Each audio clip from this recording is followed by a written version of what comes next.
Topic episode for माल का स्वागत है। और आज के एपिसोड में हम बात करने वाले हैं एक सदी की सबसे ज्यादा रहस्यमयी चीज के बारे में। हम बात करने वाले एक ऐसी चीज के बारे में जिसकी रचना आज से 500 साल पहले सर लियोनार्डो दा विंची ने की थी। लियोनार्डो दा विंची को सबसे ज्यादा स्किल्ड पर्सन का खिताब हासिल है। वो एक हाथ से लिख सकते थे और एक हाथ से पेंटिंग कर सकते थे। ऐसे बंदे ने एक ऐसी पेंटिंग बनाई जिसके अंदर आज इतने राज है जिसको खोलना में बहुत ज्यादा मुश्किल हो गया है। एक ऐसी पेंटिंग जिसके अंदर ऐसी ऐसी चीजें पाई गई जो बताने लायक है। मैं बात कर रहा हूँ एक सबसे ज्यादा इस सदी की रहस्यमयी पेंटिंग और सबसे ज्यादा महंगी पेंटिंग के बारे में। मैं बात कर रहा हूँ सर लियोनार्डो दा विंची की बेशुमार रचना के बारे में जिसका नाम है मोनालिसा। मोनालिसा एक ऐसी पेंटिंग जो अपने अंदर कितने ही राज दबाई हुई है, चाहे वो इसकी मुस्कान हो और चाहे वो पीछे उसके ब्रिज हो। इसमें कुछ ना कुछ ऐसी राज जरूर है जो हमें लियोनार्डो दा विंची बताना चाहते थे। तो चलिए शुरू करते हैं आज लियोनार्डो दा विंची के द्वारा बनाई गई सबसे ज्यादा रहस्यमय पेंटिंग के बारे में जिसका नाम था मोनालिसा। So let's start.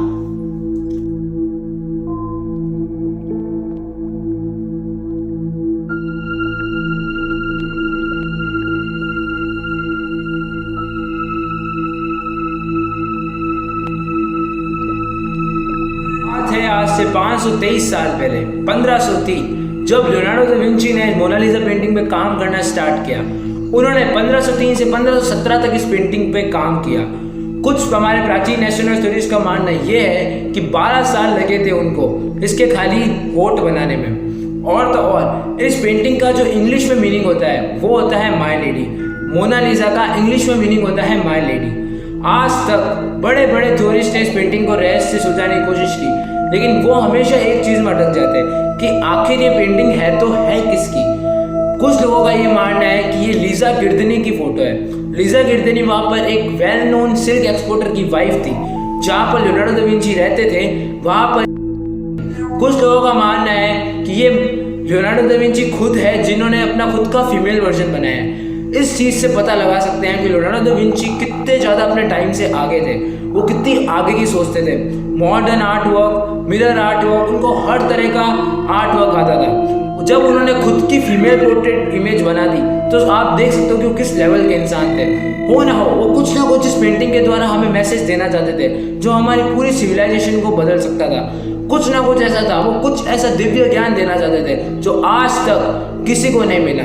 जो उनको मिला वो एक हमें इस पेंटिंग के द्वारा बताना चाहते थे कि इस दुनिया में और भी ऐसी रहस्यमयी चीजें हैं जिनकी नॉलेज हमें होना जरूरी है। और कोई चीज बहुत ज्यादा रहस्यमय बनाती है तो वो है उसकी रहस्यमय मुस्कान।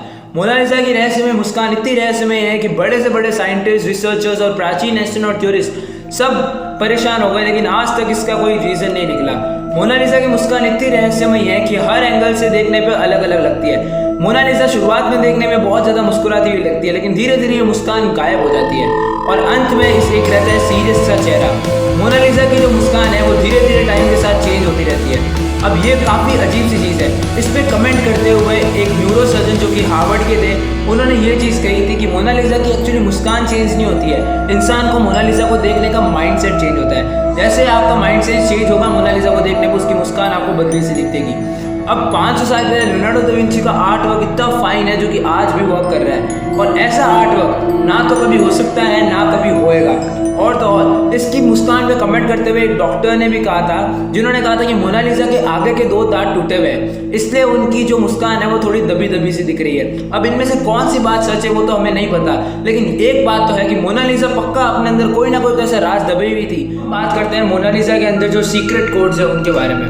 जितनी मोनालिसा रहस्यमयी है उतनी ही ज्यादा इसके अंदर सीक्रेट कोड्स है। अगर आप मोनालिसा की राइट आंख के अंदर स्पेक्ट्रो माइक्रोस्कोप से जूम करके देखोगे तो वहाँ आपको एलवी दिखेगा। एलवी साइन है लियोनार्डो दा विंची का। उन्होंने ये साइन उनकी आंखों में लगाया लियोनार्डो की। मतलब कितने क्रिएटिव थे वो, आप देखो।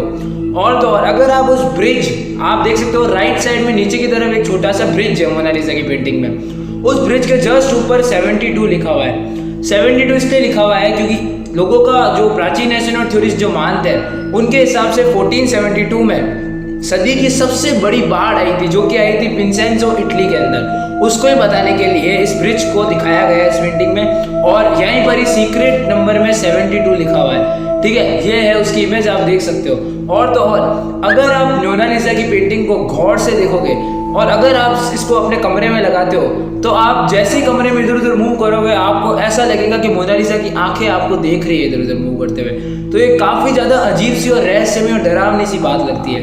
और तो और एक पैरानॉर्मल साइट थी जिसने ये दावा किया था कि अगर हम मोनालिसा की पेंटिंग को मिरर के सामने लेके आते हैं तो ये हमें एलियन जैसा क्रिएचर दिखता है। मीन्स कुछ ना कुछ तो यहाँ लियोनार्डो दा विंची बताने की कोशिश कर रहे हैं। क्यों मैं ये चीज़ क्यों कह रहा हूँ, क्योंकि प्राचीन एस्ट्रोनॉट थ्योरिस्ट के हिसाब से और जो आगे रिसर्च हुई है उसके हिसाब से जहाँ पर ये अजीब सा क्रिएचर दिख रहा है वहाँ पर इटालियन के अंदर एक चीज़ लिखी हुई है।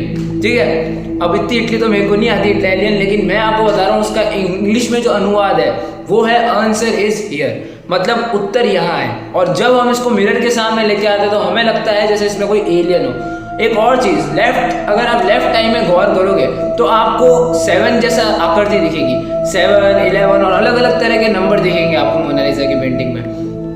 तो ये काफ़ी अजीब सी बात है, अलग अलग नंबर होना। ये दर्शाती है कि मोनालिसा में और भी मिस्टीरियस चीज़ें थी और लियोनार्डो दा विंची हमें कुछ ऐसा बताना चाहते थे जो वो बता नहीं पाए। तो वो अपने समय से तो काफ़ी गुना आगे ही सोचते थे, ये चीज़ तो बिल्कुल सच है मोनालिसा के बारे में। अब एक मोनालिसा की एक और पेंटिंग है, जी हाँ आपने ठीक सुना, जिसको मोनालिसा की ट्विन पेंटिंग भी कहा जाता है और मोनालिसा का ट्विन भी इसको कहा जाता है। इस पेंटिंग को लियोनार्डो दा विंची के जो असिस्टेंट थे जिनका नाम मेल्जी और सेलाई था, उन्होंने लियोनार्डो दा विंची के अंडर रह के ये पेंटिंग बनाई थी और ये पेंटिंग ये रही। इसका स्ट्रक्चर मोनालिसा के काफ़ी हद तक मिलता है और काफ़ी हद तक मेल खाता है, इसलिए इसको मोनालिसा ट्विन पेंटिंग भी कहा जाता है। मोनालिसा पेंटिंग के बारे में, मोनालिसा पेंटिंग की जो साइज़ है वो जितना आप समझो उससे काफ़ी ज़्यादा छोटी है। मोनालिसा पेंटिंग की जो साइज़ है वो है 30 बाय 21 इंचेस और इसका जो वेट है वो है 8.1 किलो।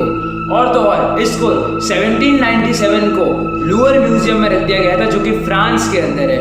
और तो और एक बहुत ही ज़्यादा अजीब सी घटना घटी थी 21 अगस्त 1911 को। 21 अगस्त 1911 को ये पेंटिंग लूवर म्यूजियम से गायब हो गई। जब इसके एक दिन बाद वर्कर्स को पता चला तो उन्होंने पूरा म्यूजियम को सील कर दिया और इस चोरी का इल्ज़ाम लगाता सदी के सबसे बड़े पेंटर जो कि लियोनार्डो दा विंची के बाद सबसे ज़्यादा माने जाते हैं, जिनका नाम है पैब्लो पिकासो।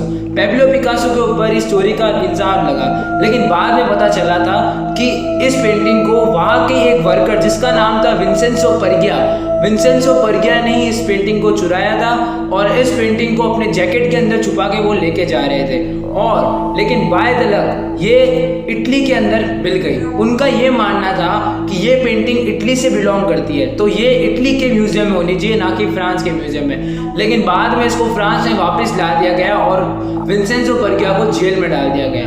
तो ये पहली चोरी हुई थी और ये सदी की सबसे बड़ी चोरियों में नाम आता है जब मोनालिसा पेंटिंग गायब हो गई थी। और इसको देखते हुए बहुत ज़्यादा सिक्योरिटी अरेंजमेंट्स भी किए गए इस पेंटिंग को बचाने के लिए। इस पेंटिंग को बचाने के लिए 50 करोड़ रुपए खर्चा किया गया और तो और इसके ऊपर एक बुलेट प्रूफ केस भी लगाया गया, क्योंकि बहुत टाइम पहले एक वुमेन ने इसके ऊपर एसिड फेंकने की कोशिश की थी और तो और एक वुमेन ने इसके ऊपर पेन से मार्क्स लगाने की भी कोशिश की, लेकिन जो गवर्नमेंट की सिक्योरिटी थी उसने इस पेंटिंग को बचा लिया और उसको नुकसान से बचा लिया।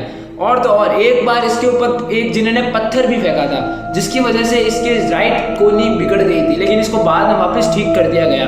तो आज मोनालिसा पेंटिंग सबसे ज़्यादा रहस्यमय पेंटिंग्स के अंदर आती है। तो ठीक है, मैं मिलता हूँ आपको अगली वीडियो में। लेकिन अगर आपको और भी पेंटिंग्स के बारे में जानना है, जैसे पेंटिंग लास्ट सफर थी और भी अलग अलग पेंटिंग्स जो कि लियोनार्डो दा विंची ने बनाई थी, उनके बारे में अगर आपको जानना है तो नीचे कमेंट में लिखना मत भूलना।